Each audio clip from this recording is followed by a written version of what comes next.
right. So good morning, everybody. My thought for you this week is I'm playing with the idea of inner resilience. And the original inspiration from it is playing with my daughter. So she's 2 or just over 2. And earlier this last week, really, we were fooling around and I asked what she was doing because she was kind of throwing herself around, you know, jumping on the bed. And she said she was practicing falling. And I love that was her answer, that she was practicing falling. And it occurred to me that, right, when we're young, we have this kind of innate sense that falling is not a bad thing. Falling is fun, right? Throwing ourselves around, seeing the extent of what our body is able to do, what our senses are able to do is exciting, right? And somehow, as we get older, we start to lose that desire to explore in that way. We start to get hemmed in a little bit by the wanting to avoid pain, by wanting to avoid things that feel like falling, wanting to avoid being uncomfortable. And it occurred to me that that's the loss of resilience, right? That's a loss of feeling that we can have this constant give and take with the world and not feel like we're always the one losing out, right? That somehow we're stuck dealing with whatever is in front of us and it takes something away from us without actually building us back up. So the practice or the thought that I have is that it's up to us to start to undo that process of trying to avoid life, right? To be able to come back to feeling that falling is part of the fun, failing is part of the fun, right? Getting off balance is part of the fun. Because if we're in that state where we're not trying to achieve something in the world, we're not trying to make sure that we avoid everything that we want to avoid, is then we get to really live much more full lives, right? And we get to let go of a lot of those patterns of anxiety or fear or whatever takes us away from that feeling that life is everything that it should be.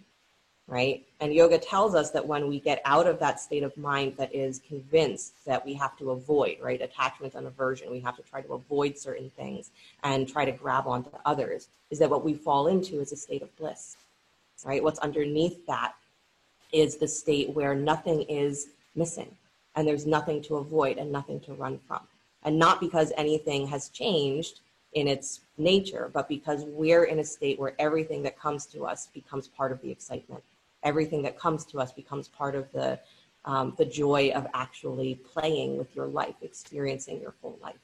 So that's the resilience, is that there is nothing in this world that can shut you down if you're in that state of willing to engage, right? And so all of the emotions that you have, all of the experiences that you have, those are equally important inside that internal self. You have to have all of it. They're all part of bliss. It's the mentality of what am I trying to avoid versus what am I trying to embrace that makes the difference, right? So this whole week I've been teaching on the idea that we're practicing falling. We're practicing that state of even finding my edges and exploring what it's like to be uncomfortable at those edges. Is that if I can let go there of trying to accomplish as I become more present in my life, right? So falling is part of the fun. Come back to your seat if you have been moving around, because some of you have, and then start to let the eyes close and bring yourself inward.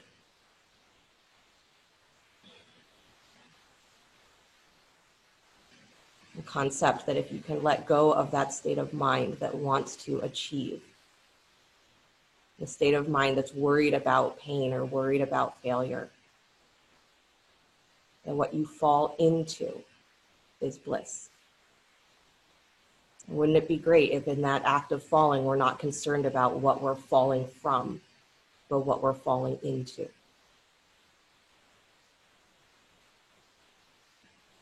Whatever state of mind that pulls you away from the experience of bliss, fall out of it.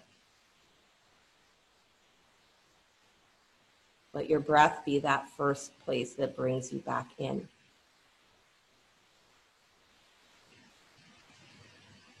Let the breath be the energy that washes away every thought that says that there's something to avoid here.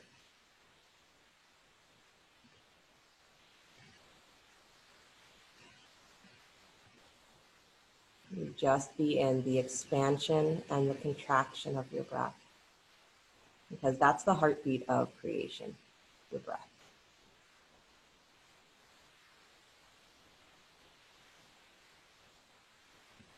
And as you're breathing, find yourself filling yourself more. Find the edges of your skin. So the inhale broadens your belly, it broadens your lower back, it broadens your side ribs, your front ribs, your back ribs, upper chest, throat. You even feel the breath filling up all the way up to your eyeballs, all the way up to the crown of your head. Every exhale, there's a releasing of that holding. And every inhale is the game. How full can I get?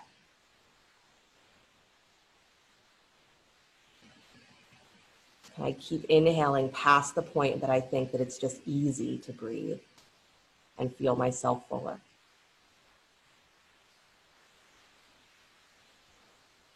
One of the joking requests, I hope it was joking, was to make you all feel younger. My answer, of course, is that if you are engaging with your prana, that this is what creates a feeling of health in the body. It creates a feeling of energy in the body.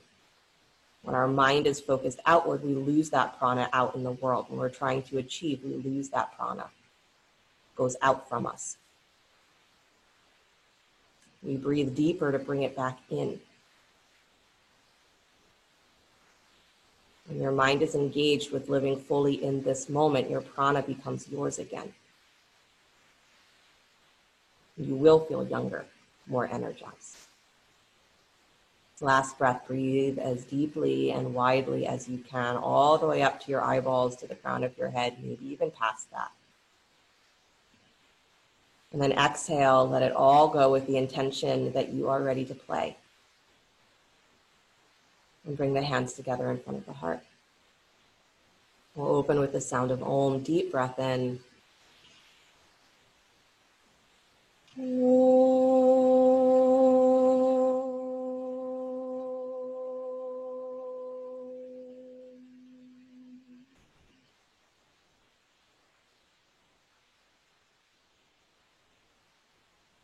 And let the eyes float open.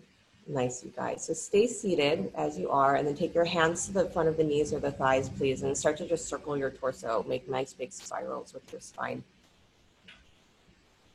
Okay.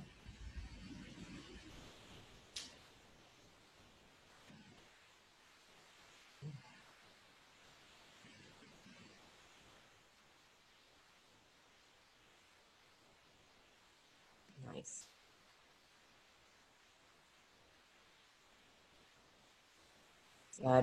Move yourself the other way, circle yourself the other direction. I find myself really wishing to remember, wishing that I could remember what it felt like to go through the world like everything was new. That everything was a possibility, of something to explore, of being able to look at somebody doing something that I couldn't do and being excited to figure it out for myself. Instead of looking at somebody doing something that I can't do and saying, man, I must suck because I can't do what they do. It was exciting to watch little children because we can only imagine that that's what is largely going on in their minds, is they see so much that they haven't figured out yet. And what do? They throw themselves at it. Come back to the stillness, start to cat-cow your spine, holding the hands steady at the knees. So let your arms get a little straighter, so you're not bending and straightening the arms, but you keep them as straight as you can and really move the spine between that bracket. Good. Nice, you guys. So you feel the lifting and widening of your chest, and you feel the rounding and the expansion of the back rib cage on the exhale. Good. Nice, because I want you to feel how tall you can get, and your arms are going to help you find that experience. It's going to help you find how long you can lift your spine. Nice. Go just a little bit faster. Good. Try not to rock too much on your pelvis, so stay really steady, but move the spine. Nice, and then come back to stillness. Again, please take the hands back behind your head, elbows wide. Good, press the head straight back, so drop the chin so it's neutral. Press the head back, hug your elbows in just a little bit, and then drag the elbow tips down in space. You can see if I lift them up, my shoulders come up off of my back. If I dig my elbows down, I'm now really engaging my upper back. So keep all of that. Head presses back, twist to your right, please. Good. Don't let that right elbow fall forward. Keep your head pressing back, draw your ribs in. Nice, nice, nice. And then keep the right hand where it is. Left hand comes to your outer right knee. Yep, good. A little deeper twist, inhale in. As you exhale, navel to spine, drop your seat, twist a little deeper. Good, and then keep the left hand where it is. Lean over your left thigh, so lean towards the upper left-hand corner. Good, keep the hand behind your head still. Press your head back, draw your rib cage in again, open your armpit more. Yes, there you go. And now if you'd like, stretch that right arm over the ear instead of behind the head. But it's important that you're opening from the ribs first, not from the arm. Good, deep breath in. Nice, and then as you exhale, start to come out, cross the arms so that that right hand just comes to your left knee. Good, or close to it. Drop your chin towards your chest. Now again, using your hands, hug into those knees. So as you round back and drop your chin, you've got that solid anchor that gives you a more feeling of being able to get into your back body. Good, and then release the arms, please. Nice, come back to center. Inhale the arms up to the sky. Hands come back behind the head, elbows wide. Good, press the head straight back. So again, you're lengthening the throat and you're trying to get that feeling of the throat pulling down into your upper back. So pull those ribs in. Squeeze the elbows towards each other just a little bit and then dig down. So it's like you're pulling the tips of your elbows down towards your hips and then lifting your chest up. Good, and then head pulls back. Nice, twist to your left this time. Good, without letting the elbows fall in. Nice. So they still want to be pulling wide, but you've got that little feeling of not extending too far through the front of the shoulders. Navel in, ribs in. Good. Right hand comes to left knee. Still in your twist. Deep breath in, get taller, lengthen. As you exhale, pull the ribs in, drop your seat, twist a little deeper to the left. Good. From your navel, twist a little deeper. Nice. And then keep that right hand where it is. Lean towards that right leg. Good, so find the side body length, keep the hand behind your head, and then ribs in again. Turn your left armpit up towards the sky without pulling your elbow back. Move your armpit open, move your rib cage open. Good, then if you want, take the left arm over the ear, reaching from the top of your hip, reach through your fingertips. Find where there's a connection through your whole side body. Good, ribs in, nice. And then as you start to release it, cross the arms in front of you. So the left hand comes towards the right knee, round your back, drop your chin in towards your chest. Use your hands as an anchor on your legs and pull up through your back rib cage. Really exaggerate that rounding of your spine. And then soften the shoulders away from your ears. That's it. Good. And then release the hands, please. Nice job. Roll forward to hands and knees.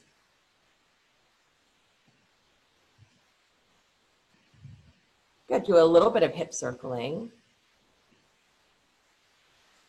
Good, so move your pelvis.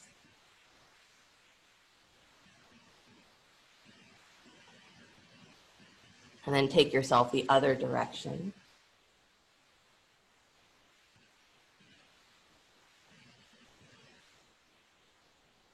Nice.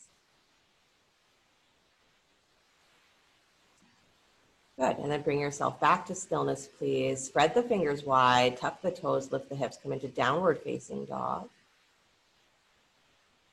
Good, and bending the elbows wide just a little bit. So again, this is the opportunity to bring those arms higher up in towards the shoulder socket. Good, and then hug those upper arms towards each other, squeeze in.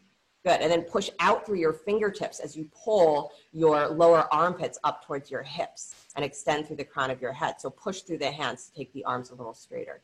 Good, and then come up on the tippy toes of your feet if you can. Good, pulling up, squeezing into your low belly. Nice, nice, nice. High, high, high. And then stay on your tippy toes and take your right leg up to down dog split. Good. Yeah, kick that thigh higher, pull back through the heel. Nice, and then let your left heel soften down towards the floor as you continue to reach that right thigh higher. Beautiful. And then step that right foot between the hands, lunge. Good, inhale both arms to the sky, high lunge. Good, bend your back knee for a moment. So as that back knee bends, pull the thigh forward, squeeze your right hip back and in. So you're pulling that left hip forward and lifting it a little higher as you pull the right butt cheek back. So Nancy, pull that right hip back a little more. Good. Nice, you guys. And then lift the front edge of your pelvis.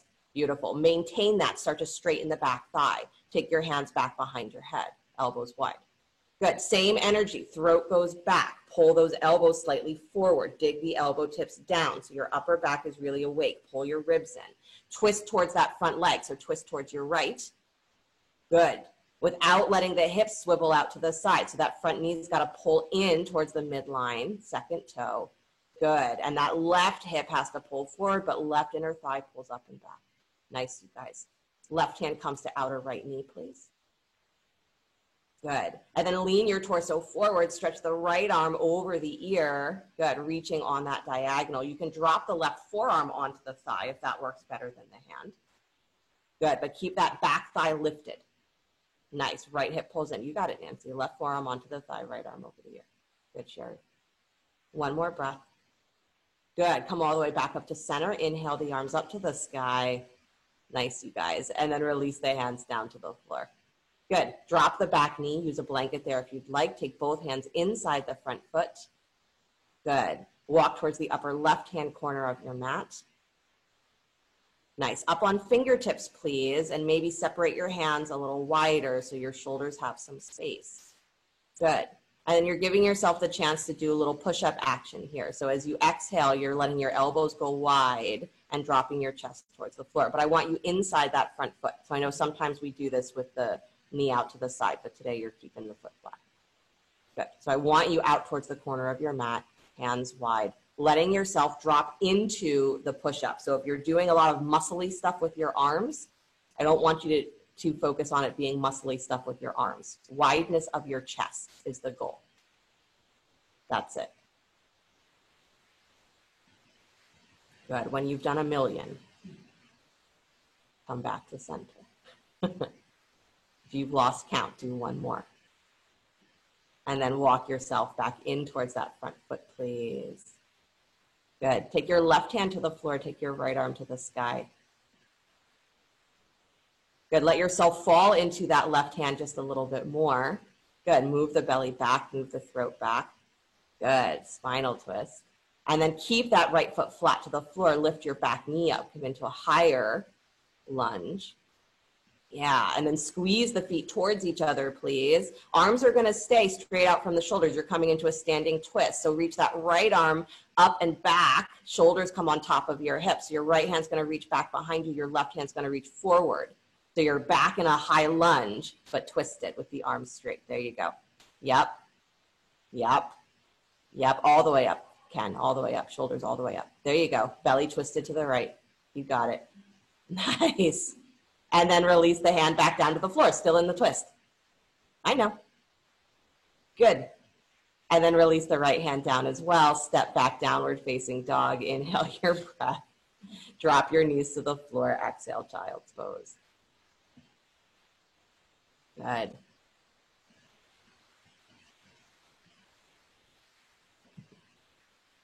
want you to find your edges. And I want you to be willing to fall. And I want you to play the game with yourself of seeing how much you can stay in the present moment without getting caught up in, am I doing the pose right? Is it doing what it's supposed to do? Is this going to make a difference in my life? The answer is that one balancing pose, no, it's not going to make a significant difference in your life, but how you approach that pose, how you practice your asana, how you practice your yoga is setting your mind, setting your awareness in a way that takes over the rest of your life. That's why we say practice when you don't need it. So that in the moments when you're feeling like life is overwhelming, it automatically kicks in, that remembrance. Automatically kicks in, don't be afraid to fall. Walk yourself back up, please. Downward facing dog. Don't be afraid to be in that moment of, I don't know how long I can hold this for. It's a game, right? So come up on your tippy toes. I don't know if I can handle this. It's a game. And you let yourself feel that way. Good. Up on your tippy toes. Left leg comes up. Down dog split, still on your toes. Good. So pull up, pull up, pull up. Yeah. Nice. And then keep that left leg lifted. Let your right heel soften towards the floor. Good, but keep lifting the left thigh, so don't let it get heavier, let it get lighter. Nice, and then step the left foot forward between the hands. Good, Inhale the arms up to the sky, high lunge. Good.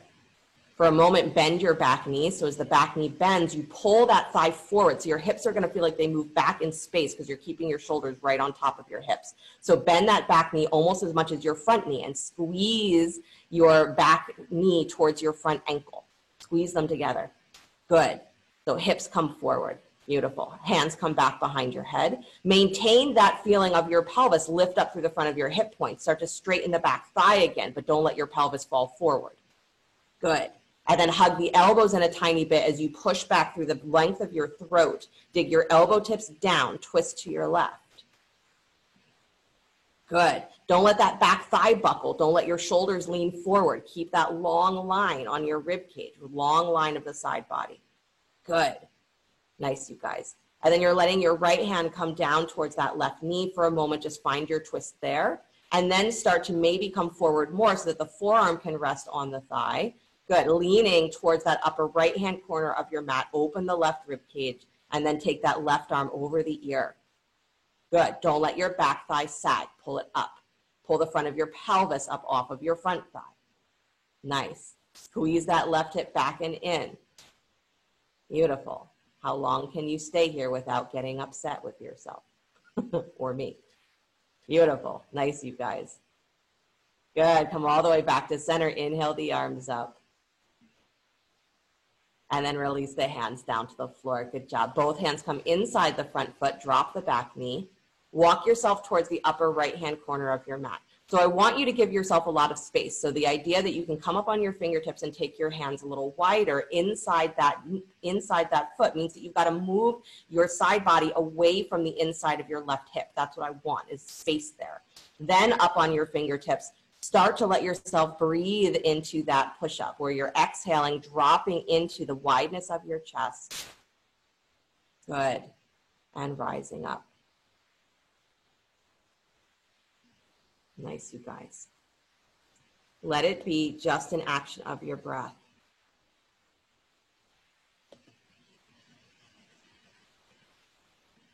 Good. We do things out of a sense of achievement or obligation. We steal our own enjoyment of it.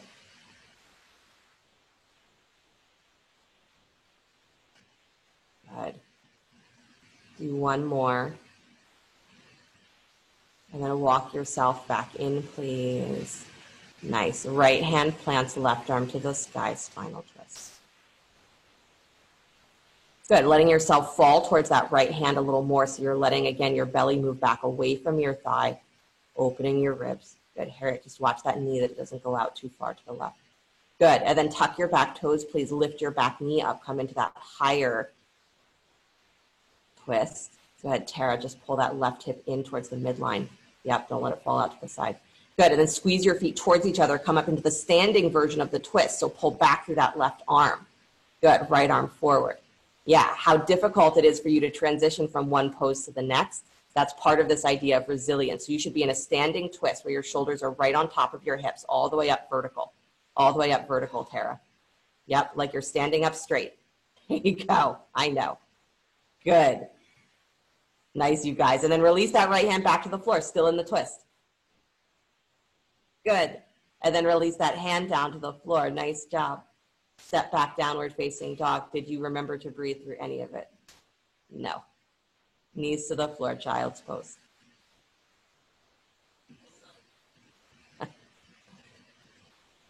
Good. Find your breath. Beautiful. I have now sort of trained my daughter to recognize that when she's doing strange actions, standing on one foot or almost on her head or whatever weird thing she's doing, she now tells me very proudly that she's doing yogas. And her toys do it too. She stands them on their head and then says they're doing yogas. And she does naturally come into a lot of positions that look very similar to asana. She likes warrior 3 a lot. Down dog, pigeon. Weirdly enough. But to her, it's still play, right? There's nothing attached to those ideas. Walk your torso to the right, please, over your right thigh.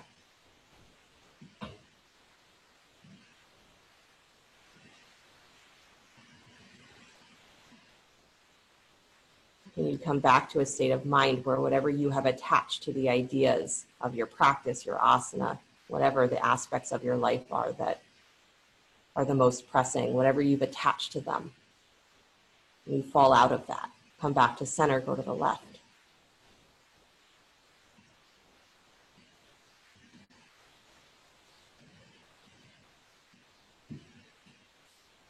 When you fall out of that, what do you fall into?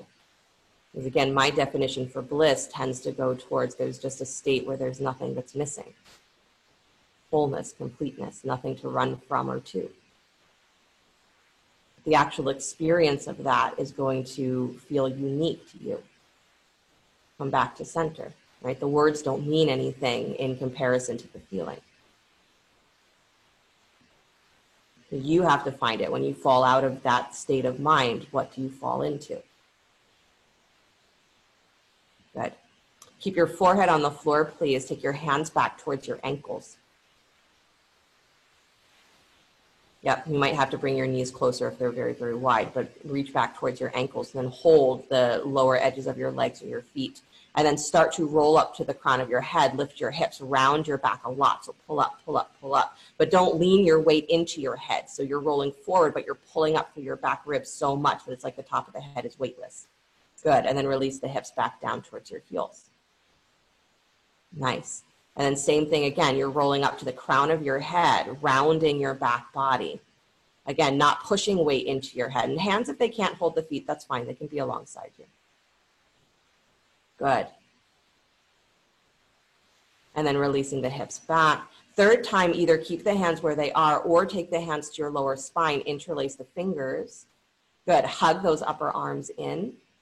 Nice. And then start to roll up to the crown of the head again. Lift the hips, this time stretching the arms up and over any amount. And for that tendinitis issue, Marlene, I would maybe not do this hand grip. That could irritate. Good, you guys. And then release all the way back, please. Good job. Come all the way up to a kneeling position. High up on your knees. Good. Stretch your right leg out wide to the right. Yeah, heel in line with your left knee. Good. And then stretch the arms out wide, letter T. Slide the right hand down the right leg, take the left arm over the ear, trying to remember that feeling of reaching from the top of your hip. So if it helps you to bring the left hand behind your head so that you're really reaching through your ribs and not just extending through your fingertips, then I want you to do that. I want there to be that feeling that your extremities are actually, you're increasing your awareness of what your trunk is doing. So pull the ribs away from the hip. Beautiful. And now keep your left arm, so if your hand is behind your head, extend it over the ear. So left arm is extended over the ear. Take that right hand up off of your leg and shoot it out in front of your chest. So your arms are crisscrossed. Yeah. And then twist a little deeper. So turn your ribs. That's it. Yep, you got it, Jency. Beautiful.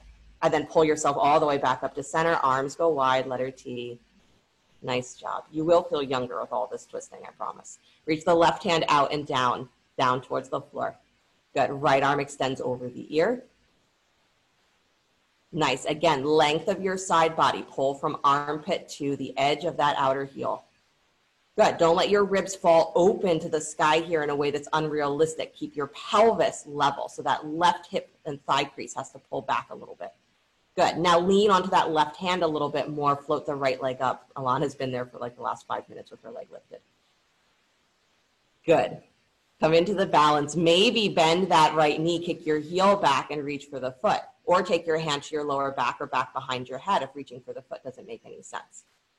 Good. And even as you have that left leg that's holding you, try and bring your left butt cheek towards your heel. So you're actually rolling that inner thigh back. Good. And then extend all the way back out. Nice, Ronnie. Nice, Diane. And then release that foot down to the floor. Good job. Keep the leg extended. Take the shoulders back up on top of your hips. Good. And then reach forward. Take your hands down to the floor with that right leg extended. Walk the hands out like you're in down dog or come down to your forearms maybe. Try to balance your pelvis so that left hip point, left low belly pulls a little higher and wider. Let your inner thighs and groins pull back a lot. Pull back and in. Good, so your hips are still pulling back to stay in line with your knees. Nice, you guys.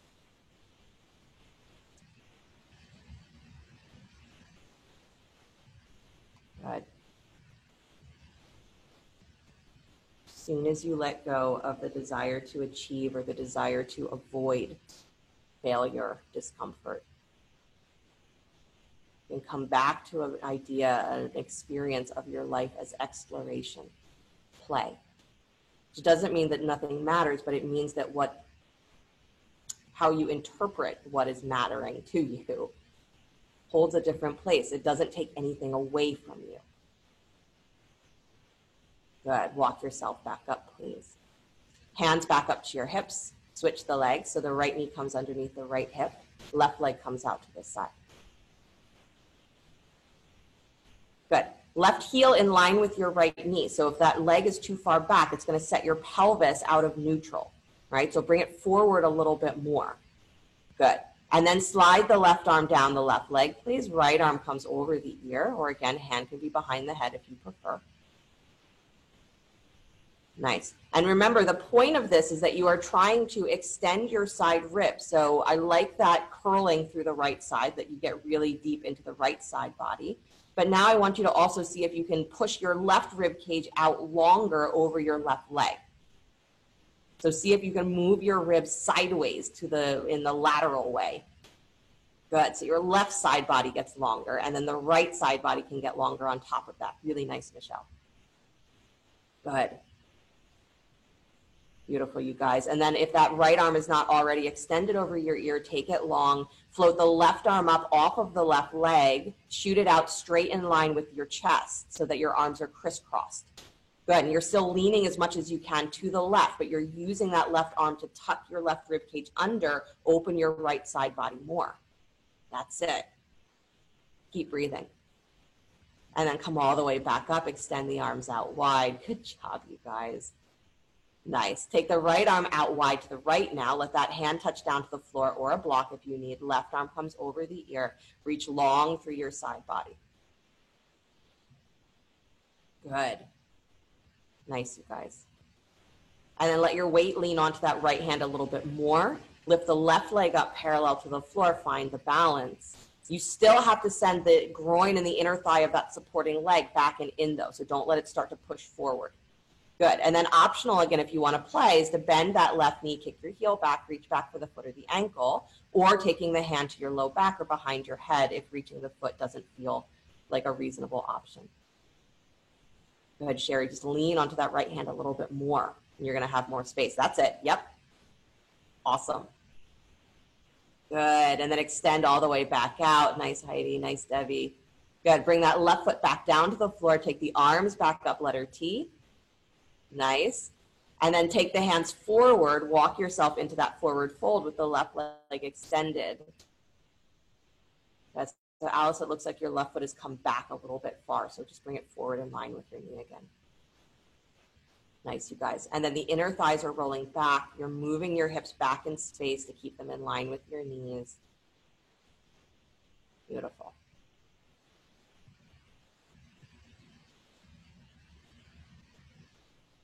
Our innate state, it said, when we fall out of everything that the mind has created, is that blissfulness, that was your first energy body, the biggest energy body that is the blueprint for every other piece of you, comes from bliss. When the mind tries to recreate that and says, this is what I think bliss should be, this is what I think happiness should be, this is what I think completeness should be, we get lost, we get limited. Because the mind automatically wants to include some things and exclude others. You can't achieve those things through your mind alone, but you can fall into the reality of what's already in you. Walk yourself back up. Good. Come back to hands and knees, so both knees underneath your hips. Bring the hands forward in front of you. Come back downward facing dog. Good. Right leg comes up and back behind you, down dog split. Beautiful. Walk your hands back towards your left foot, so it's like you're coming into standing split.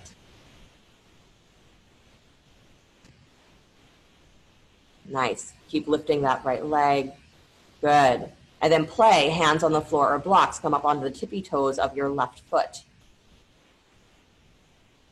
Yeah, nice. Letting your weight fall into your hands maybe a little bit more, almost like you are going to use this as a chance to kick up into handstand. Good. If you don't mind kicking up into handstand in the middle of a room, you can go for it. Nice, Heidi. Nice, Alana. Good. Good, Alice. Really beautiful.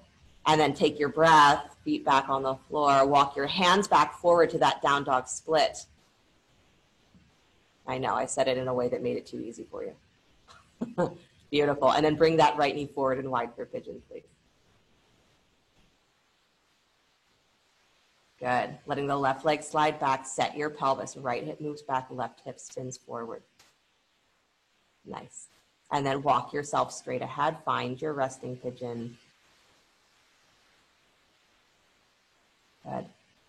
Watching how easy it is to let that right hip and right low belly kind of dip in towards the floor. So reverse that, lift and widen your right low belly again. Send that left hip point forward and down. And so Crystal, I might even move your left leg a little wider to the left, it looks like. Yep, there you go. A little more space for your hips.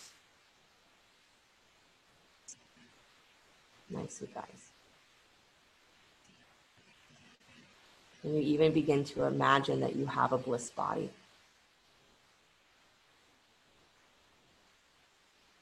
You let your mind start to play with that thought that you are infused with that energy that we call bliss 100% of the time. It's literally the ground that all the rest of your thinking, all the rest of your attachments, aversions, your thoughts, your fears, your anxieties, your memories, your judgments, all of that rests on a platform of bliss. But if we're attached to all of those other things, it pulls us away from the experience where everything is just united and there's nothing to run from and nothing to run to. Yoga says we are practicing to find inner peace. We are practicing to create that experience, but we don't create anything already there. You just take your attention away from all of the mind stuff that distracted you from the bliss in the first place.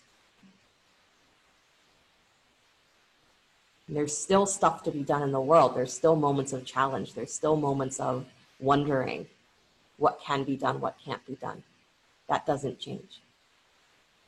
But your mentality can be one of exploration, play. Walk your hands back up, please. Good. Bending the back knee, kick your heel in towards your butt, reach back, right hand for the foot or the ankle, so twisting quad stretch.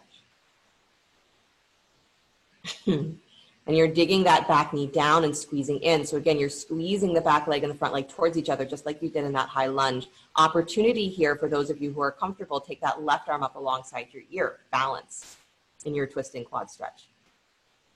And if you never considered that as a possibility, see what happens if you start shifting your weight. Feel what it would be like to, what would you have to do to be able to find that balance? Yeah. Ah, good job, Kim. And then release that hand down to the floor. Unwind yourself, please. Tuck the back toes, lift the back knee, downward facing dog. Good. Vinyasa, if you'd like, child pose if you prefer. So if you'd like the vinyasa, slide forward to plank, come down to your belly, rise up into your choice of back bend, cobra, up dog, locust. Nice. And then find your way back, downward facing dog. Good. Left leg comes up and back, down dog split. Nice. Good. Move your hands back towards that right foot. So walk yourself back like you're coming into a standing split. Right. Resilience. The way I normally do things is not the way I need to do it. So where is my ability to adapt? Good. Come up on the tippy toes of your right foot in that standing split. Why not? And again, opportunity here to let yourself fall into your hands a little bit more and see if that helps you split the legs, but also to draw those arms into the upper back, into the upper chest, and maybe play with kicking up towards handstand. Good. Even if it's just letting that left leg come straight up towards the ceiling and the right leg comes parallel to the floor, that's awesome. It's a handstand prep. Good. Even just bending and straightening your right knee so that you have a sense of being willing to keep moving in your pose. Awesome. Really good, Alice. Awesome job.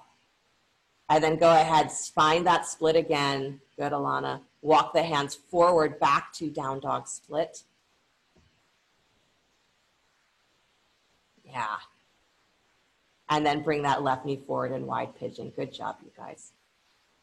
And hilariously, after all of that, pigeon feels like the resting pose, right? Good. Set your pelvis, please. Right hip spins forward, left low belly goes wider. Walk your hands forward. Find your resting pigeon. Make sure that front foot stays awake.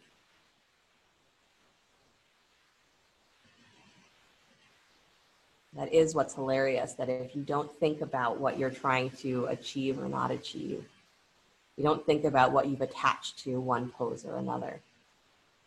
You find rest when you need rest. Doesn't matter what position. And this is that sense of resilience, is that it doesn't matter what the world is doing or isn't doing. Your reality of inner peace, your reality of inner bliss is something that does not change conditionally because of that. When you're aware of it, right? That's the challenge, because our mind changes conditionally because of what the world is doing or not doing. That inner state does not. And the mind can't comprehend that. That's why we can't create peace just from our mind. But we can use the mind to seek out that inner state, to find out what it is that pulls us from it, and dismantle that, take that apart. And can you use your breath as the way that you move in between and beyond your thoughts? And you use your breath as a way of reabsorbing your own prana back into you, the experience of you, not you in the world, just you. You are the world.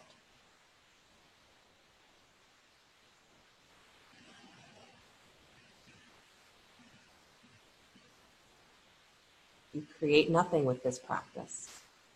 So you generate prana and you direct it.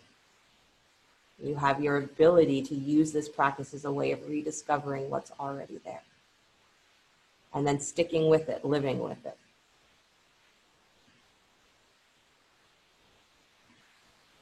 Good. Walk yourself back up, please. Onto your hands. Bend your right knee, kick your heel in, reach back, left hand for the foot of the ankle, find the quad stretch, twisting quad stretch. And again, if that doesn't make sense today, you can hang out where you are. Just being upright in pigeon is a big deal. Good. And then if you're holding that foot and you can squeeze that back knee and your front leg towards each other, maybe the right hand comes up off the floor. Or maybe you at least come up onto your fingertips and start to root your pelvis in a way where you could one day lift that hand up off the floor. Good. You got to squeeze your legs together, though. Nice, Ronnie. Nice, Diane. Good. And then release that hand back down to the floor. Really good, you guys. Really good, Nancy. Good. Tuck the back toes, please. Lift that back knee up. Come back, downward facing dog. Beautiful. And then look forward between your hands, please. Step or jump your feet to the top of your mat. Good. Come into squat. Separate the feet. Knees wide, toes out. Drop your hips down. Beautiful. Good. Right elbow comes to the inside of the right knee. Take that hand to the floor, left arm to the sky. Open twist. Yep. Beautiful. And then release and switch. Left arm inside the left knee. Right arm comes up. Again, letting yourself fall back into the twist. So, and just move that left shoulder open a little more. So rotate the arm open a little more. That's it. Yeah. That's going to free up your chest more. There you go.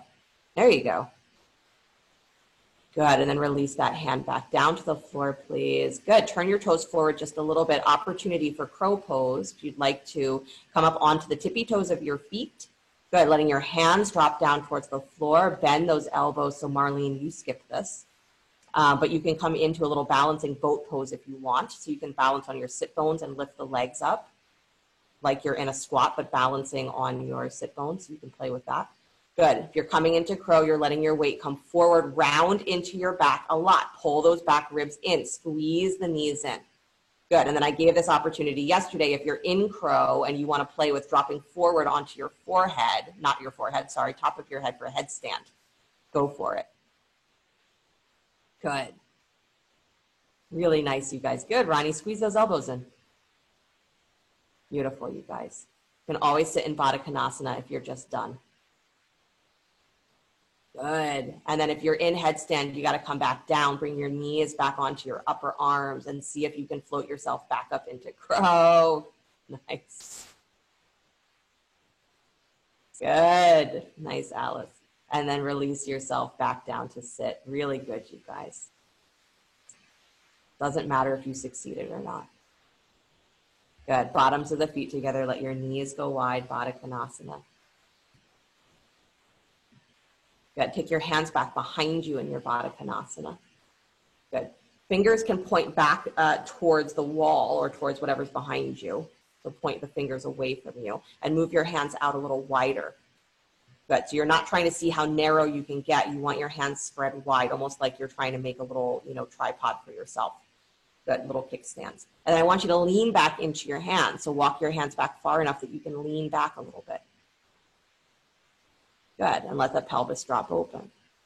Nice. And let your chest lift up. And let your throat draw back. Good. So Mark, I like where your throat is. Just drop your chin towards your chest a little more so you're not craning the neck. Nice, you guys. One more deep breath. Good, Sherry. And then walk yourself all the way back up. Beautiful. Maybe move your heels a little further forward from your Baddha Konasana, so a little longer diamond, and then walk yourself forward. Find your forward fold. Again, welcome to thread the arms underneath the knees if you'd like, if that's a position that appeals to you.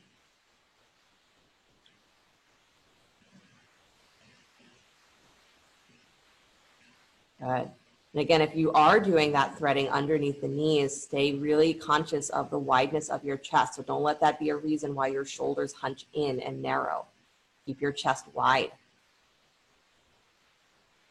Good.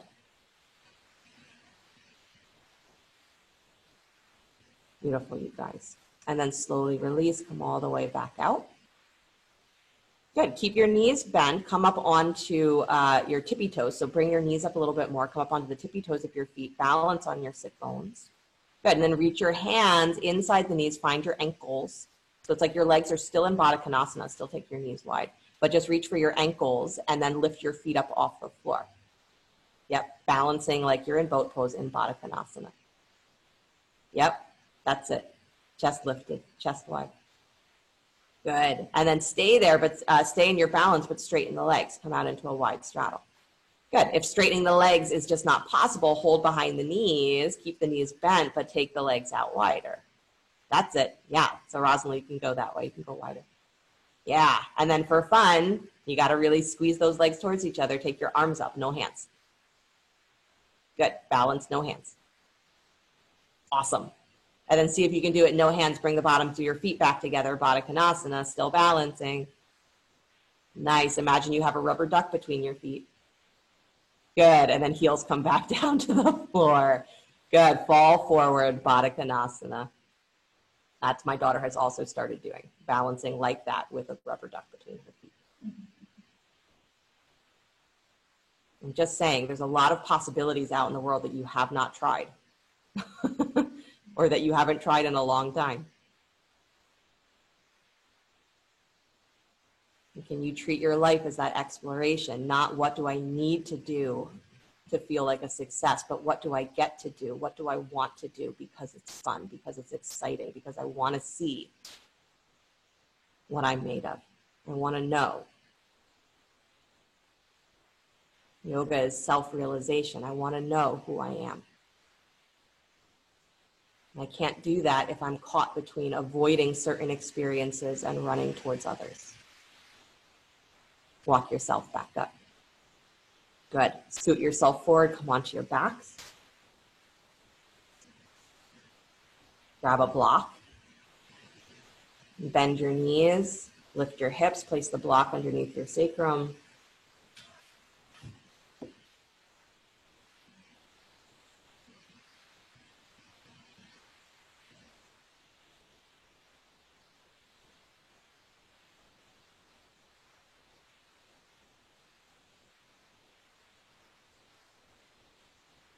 Practice falling.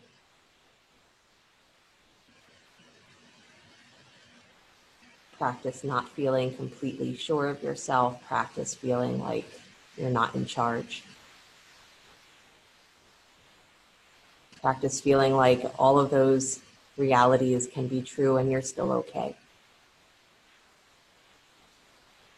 Resilience is that whatever happens in the world is I will meet it. I will willingly meet it, and because of my willingness, I am sure that I will find my way through. It may not be comfortable, it may not be what I want it to be, it may not be as I imagine it to be.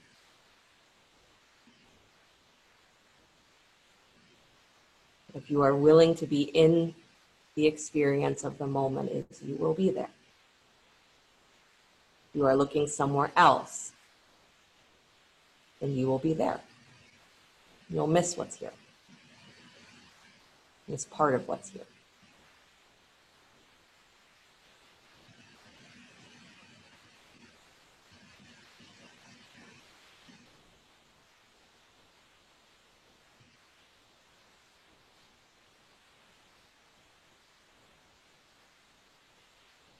Breathing as deeply as you can. Or is your breath still running off of that asana anxiety of she just had us doing inversions and arm balancing and all this stuff that I'm not sure that I can do, that I'm not sure I'm good at?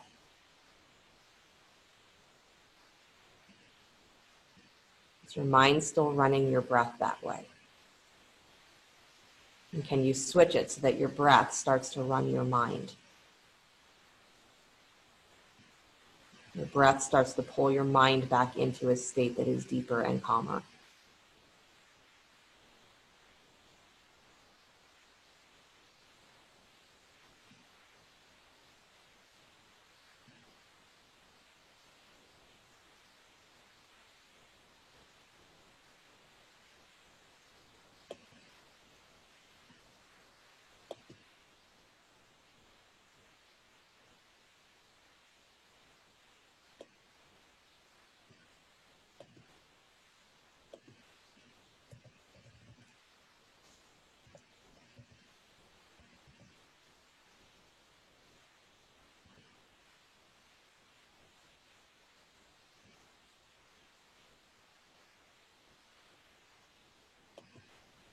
And then with one more breath, start to lift your hips back up off of that block.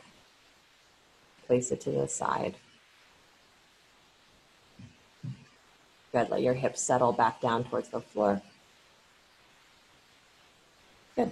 Draw the right knee in towards your chest. Keep your left heel flat on the floor. Hold behind your right thigh. Extend that heel up towards the ceiling. Good. Don't let your left knee fall open. Keep it straight up and down. Good. And then push that leg back against your hand like you're trying to drag your heel down towards the floor.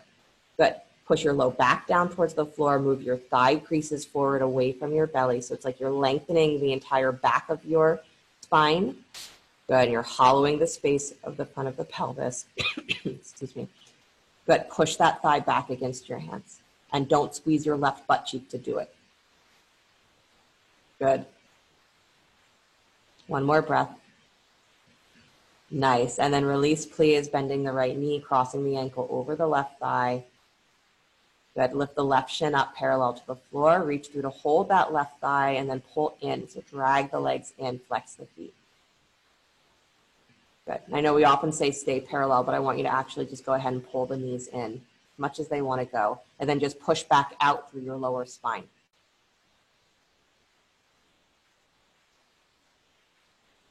Good.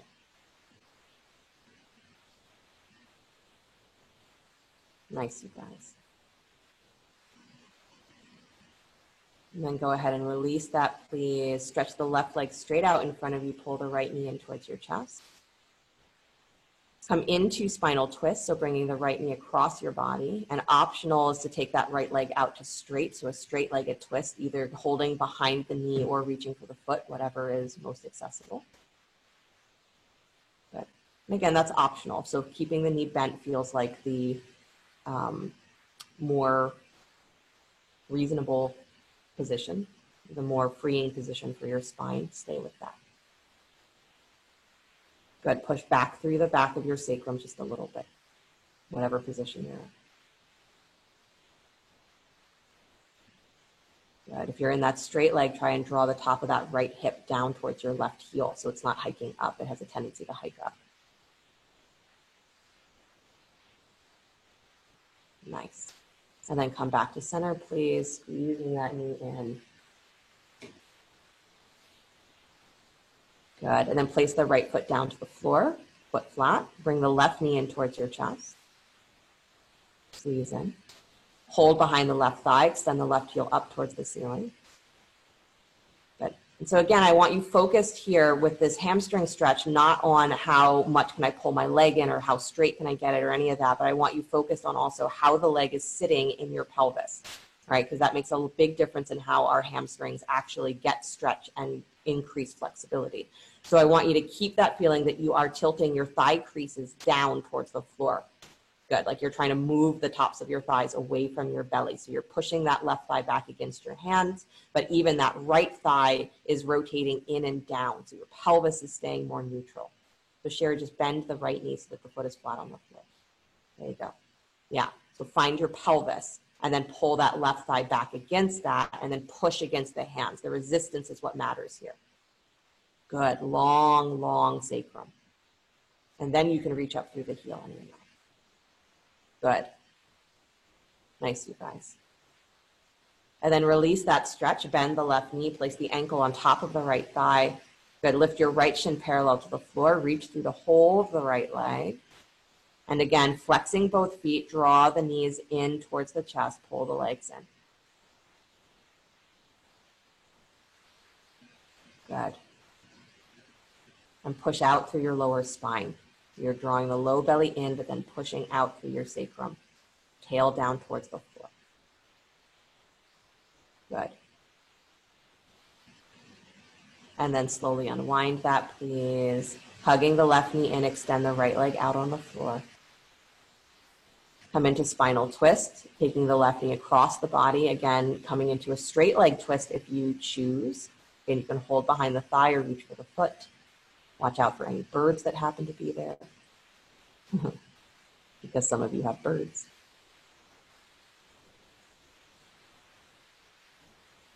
Push back through your sacrum, please. So you can hollow the front of your belly and expand into the back body. This is huge for lower back stuff, right? If you have a lot of crankiness in the lower spine, the way that you push back into that space matters because we get into the habit of having the low back arched all the time because of our posture and a whole bunch of other things.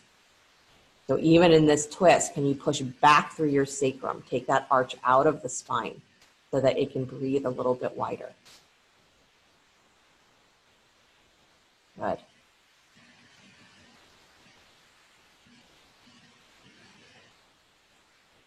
And then bring yourself back in, please. Bend the knee. Back to center. Squeeze it in. Beautiful. Good. And then bend both knees in towards your chest. Widen the knees like you're in an inverted child's pose. So just take your knees a little wider. Good. And then press the shins in, drawing the knees towards the armpits. Push your low back down to the floor. So hold the outside of your shins instead of your ankles here, you guys. And then push your shins back up against your hands. Good. Beautiful. And then release that, please. Plant the feet in front of you.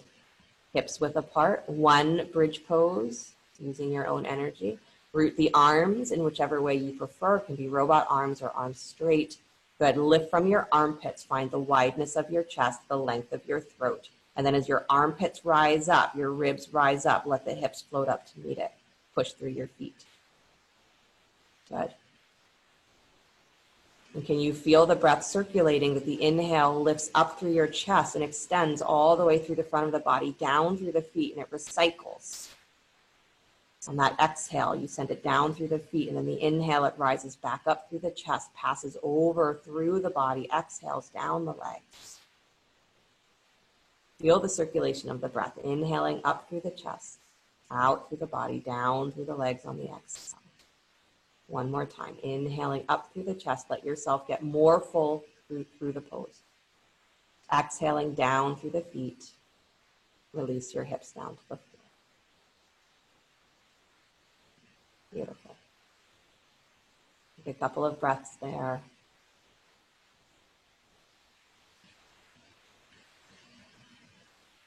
And then bringing the knees up to your chest. Bring your forehead up to meet your knees. Squeeze in. Good. And then slowly release again, please. If you'd like a final spinal twist, feel free to take that. You are ready to settle into Shavasana. Go ahead and stretch the legs out in front of you, arms alongside you. And we fall out of the conscious thinking mind. What do you fall into? We say that there are 3 states of consciousness: waking, dreaming, deep sleep. And then there's a 4th bonus state, Turiya, the state of wholeness, completeness, bliss. Call it samadhi. Call it whatever you want. It's a blueprint that your whole existence is built on. So see if in your Shavasana you can fall through all of those 3 layers of existence into the 4th. What might that be?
the body begin to stretch, to move, whatever ways serve it well.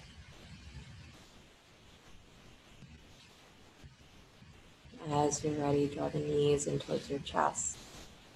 Roll to your right side. And take a moment there before you begin to push the floor away. Come back to an upright seated position.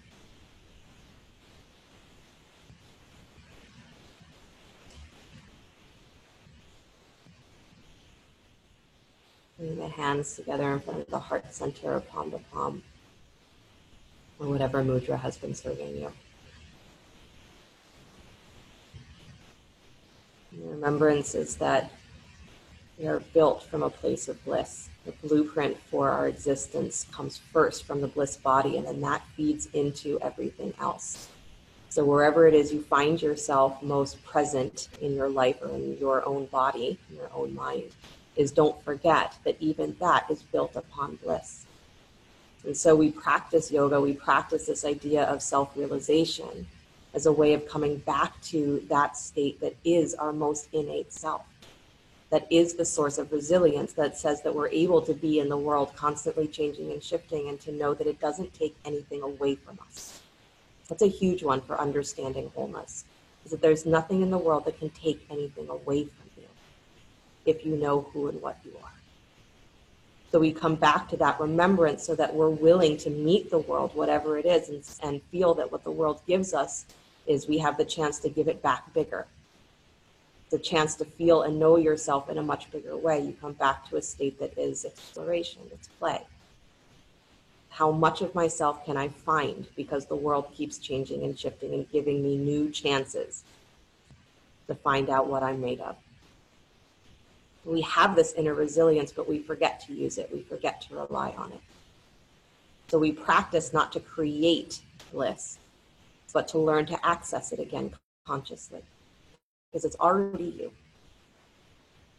So practice falling, and practice failing, and practice not being in charge, and practice being okay with things never going the way you want it to. Practice all of those things and know that that's practicing being whole, is knowing that you're okay. You practice finding what bliss is by falling out of everything else. Close the sound of Om, deep breath in.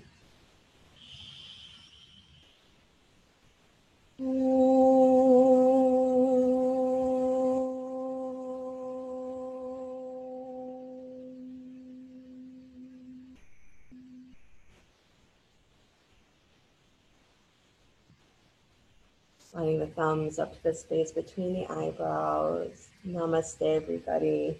Thank you guys so much. Have a great rest of your day, great rest of your week if I don't see you, or until I see you next. And heads up, later this week, Kirtan, Thursday night and Friday night. If you are interested, check out the times for that. Online, Zoom, for the most part. And I think Cheryl is allowing a couple of people into the studio. So if you're interested in being in person for Kirtan, then let her know and see what the deal is with that. But that's also occurring. So more opportunities to play. Yes. All right, I'm going to unmute you so you can all call me cute again. Very good, thank you. You're so welcome. Welcome.